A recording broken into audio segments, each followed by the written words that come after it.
साथियों नमस्कार, मैं हरिश्चंद्र बर्णवाल। दोस्तों, कल मैंने आपको बंगाल को लेकर भाजपा की रणनीति दिखाई थी। आज मैं आपको दक्षिण भारत में भारतीय जनता पार्टी की रणनीति दिखाऊंगा और यह बताऊंगा कि कैसे भाजपा ने दक्षिण भारत में अपने सीटों की संख्या को डबल करने की रणनीति तैयार की है। डबल करने की बड़े ध्यान से सुनिए। और दक्षिण भारत, इस समय दोस्तों दक्षिण भारत के मुख्यतया 5 राज्यों में भारतीय जनता पार्टी के पास सिर्फ 29 सीट है। इसमें कर्नाटक से 25 और तेलंगाना से 4, जबकि तमिलनाडु, केरल, आंध्र प्रदेश एक भी सांसद जीतकर नहीं आ पाया भाजपा का। मगर इस बार भाजपा का लक्ष्य 50 सीट जीतने का है। 50 सीट। लेकिन क्या ये दोस्तों इतना आसान है ये मिशन?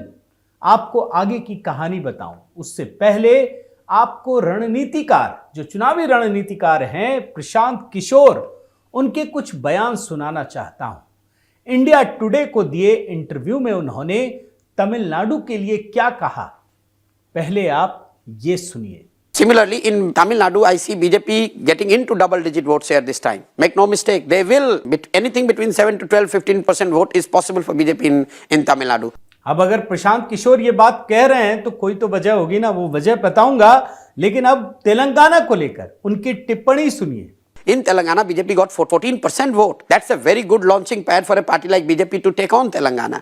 अब केरल को लेकर के भी उनके विचार सुन लीजिए। सब भाजपा को लेकर है। In Kerala, they are already there in around 10% vote. So while BJP is investing in their weak areas, opposition is not able to hold either their strong areas or get into the new areas where they need to work on. अब दोस्तों overall Bhajpa और India alliance को लेकर उनका क्या कहना है, एक और बयान, उसके बाद मैं आपको पूरी रणनीति दिखाता हूं। ये सुन लीजिए। BJP's effort and their organizational focus is completely on East and South. Look at the number of trips Mr. Modi has done to Tamil Nadu and Kerala compared to say Madhya Pradesh or Rajasthan. In outside election time, all his visits are to Tamil Nadu, to Kerala. Look at the effort Amit Shah puts in building Telangana and Bengal. People are not paying attention. देख रहे हैं ना दोस्तों, अब प्रशांत किशोर ऐसा क्यों कह रहे हैं, ये भी समझने का प्रयास करना जरूरी है। और ज्यादा दूर जाने की जरूरत नहीं है। कल ही के कुछ वीडियो दिखाता हूं। संसद के बजट सत्र की नए संसद भवन में शुरुआत हुई तो यहां सनातन संस्कृति की एक अद्भुत तमिल परंपरा देखने को मिली। तमिल परंपरा के इस अनुष्ठान का एक छोटा सा वीडियो आपको दिखा रहा हूं, देख लीजिए।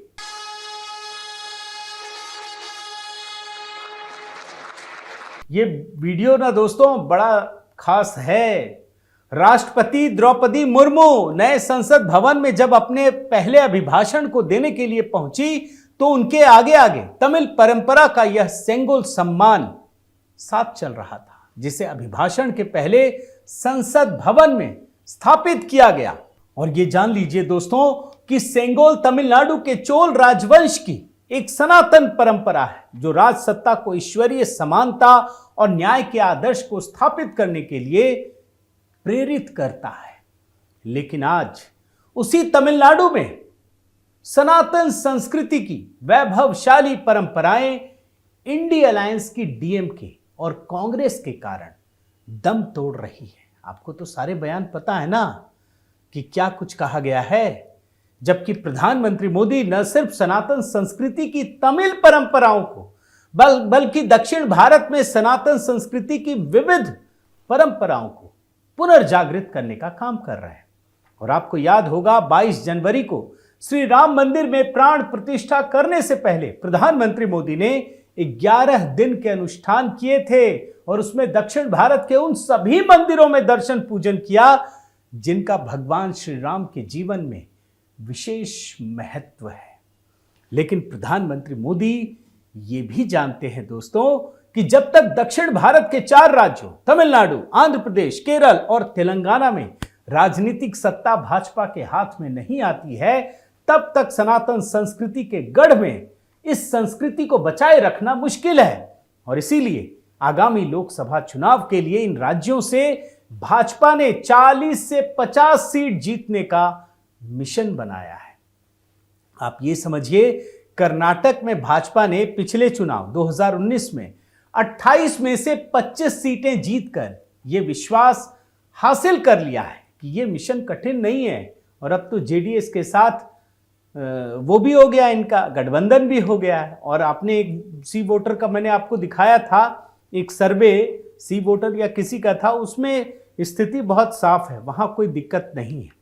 लेकिन दक्षिण भारत के इस मिशन को पूरा करने के लिए 50 सीटों वाला तमिलनाडु के 39 में से 25 सीटों पर जीत हासिल करने का लक्ष्य भाजपा ने बना रखा है। आपको हैरानी हो सकती है, लेकिन आपको कई कहानियां दिखा चुका हूं, क्योंकि तमिलनाडु में भाजपा की कमान एक युवा पुलिस अधिकारी सिंघम अन्नामलाई के हाथों में देकर तमिलनाडु की राजनीति को भाजपा ने पूरी तरह से बदल दिया है। और आज तमिलनाडु में दोस्तों इसी तेज तर्रार नेता का दमखम है कि इस राज्य में सनातन संस्कृति के मुद्दे डीएमके जैसी पार्टियों के लिए चुनौती बन गए हैं। और इसी चुनौती का डर है उनको। स्टालिन, डीएमके की जाति की राजनीति करने वाली डीएमके पार्टी के नेता और मुख्यमंत्री एमके स्टालिन के बेटे उदयनिधि स्टालिन सनातन संस्कृति को खत्म करने की बात करते हैं। ये उसी का असर है, आप इसी से समझ लीजिए। आज हकीकत यह है कि तमिलनाडु की द्रविड़ विचारधारा वाली पार्टियों को सनातन संस्कृति के बढ़ते प्रभाव के कारण अपना अस्तित्व खतरे में दिख रहा है। ये बहुत नई बात है। ये प्रभाव तमिलनाडु में बढ़ने का सबसे बड़ा कारण यह है कि राज्य के 42% लोग ये मानते हैं कि सनातन संस्कृति से ही उनकी पहचान है। ये आंकड़े अमेरिका की जानी मानी पोल एजेंसी प्यू के सर्वे में सामने आई है। ऐसा नहीं कि किसी ने भी कर दिया। और तभी ये महत्वपूर्ण है।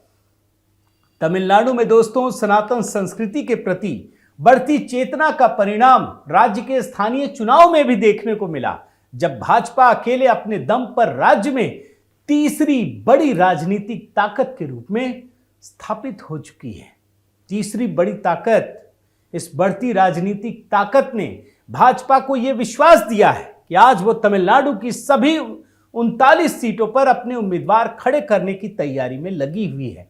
और राज्य के जो भाजपा के अध्यक्ष हैं अन्नामलाई, उन्होंने हर सीट के लिए 3 उम्मीदवारों के नाम की सूची भी केंद्रीय नेताओं को भेज दी है। एक समय था दोस्तों कि तमिलनाडु में ना नेता नहीं मिल रहा था खड़ा होने वाला। अब 3-3 नेताओं की लिस्ट भेजी है, आप सोच लीजिए। और भाजपा की बढ़ती हुई इसी ताकत से राज्य के मुख्यमंत्री एमके स्टालिन को अकेले अपने दम पर चुनाव लड़ना भी भारी लग रहा है। वो इंडी अलायंस की पार्टियों को एक साथ मिलकर राज्य में चुनाव लड़ने की बात कह रहे हैं।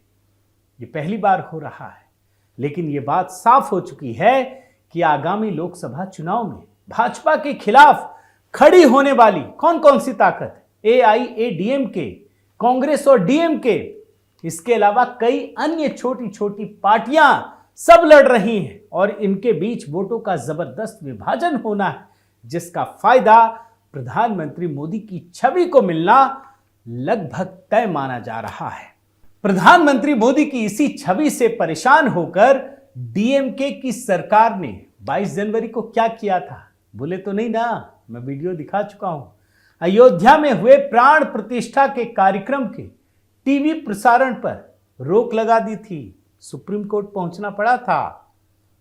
और सिर्फ तमिलनाडु की इंडी अलायंस की पार्टियां ही सनातन संस्कृति का विरोध नहीं कर रही हैं दोस्तों, बल्कि केरल आइए, यहां वामपंथी पार्टी की सरकार भी हर तरह से रोड़े अटकाने का काम कर रही है। लेकिन भाजपा ने केरल में 2019 के लोकसभा चुनाव में 15% से अधिक मत प्राप्त किए थे।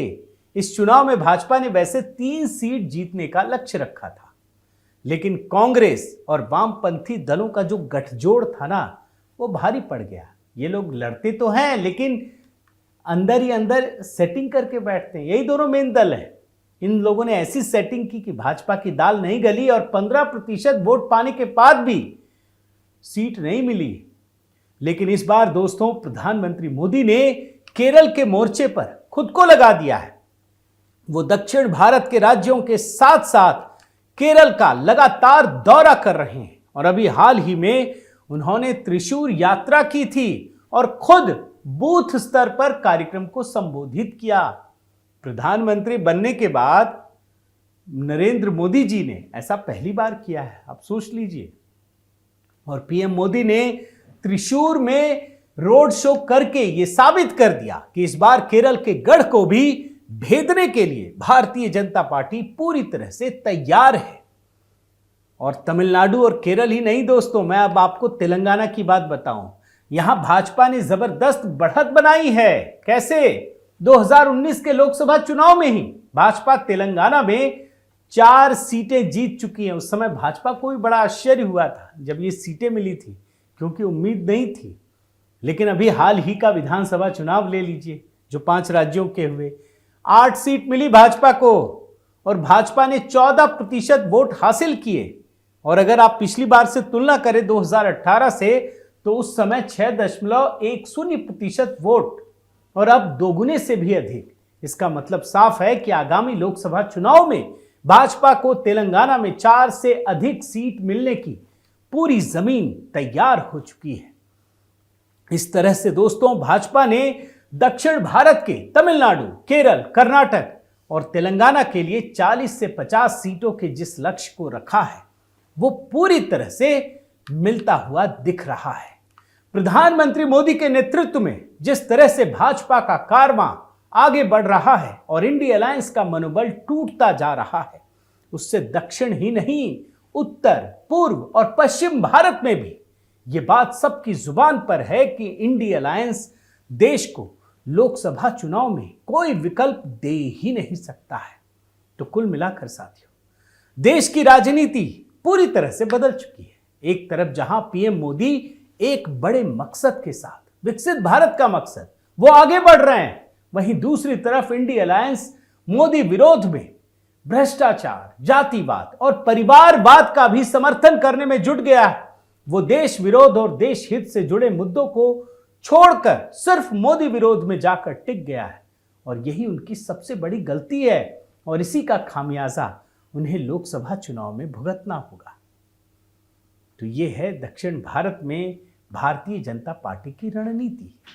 ये राहुल गांधी तो अक्सर कहते हैं कि भाजपा दक्षिण भारत में है क्या, लेकिन भाजपा दक्षिण भारत में ही मेहनत कर रही है और आपको इसका नतीजा भी देखने को मिलेगा। बहुत बहुत धन्यवाद दोस्तों, आपको पसंद आया होगा। उम्मीद करता हूं कि आप को जो कुछ भी अच्छा लगा या जो कुछ भी सुझाव है वो कमेंट के जरिए ज़रूर बताएं। लाइक ज़रूर कीजिए, सब्सक्राइब कीजिए अगर आपने अभी तक नहीं किया है और इस बेल आइकन को प्रेस करना मत भूलिएगा। अपना प्रेम और स्नेह बनाए रखिएगा। बहुत बहुत धन्यवाद। जय सिया राम।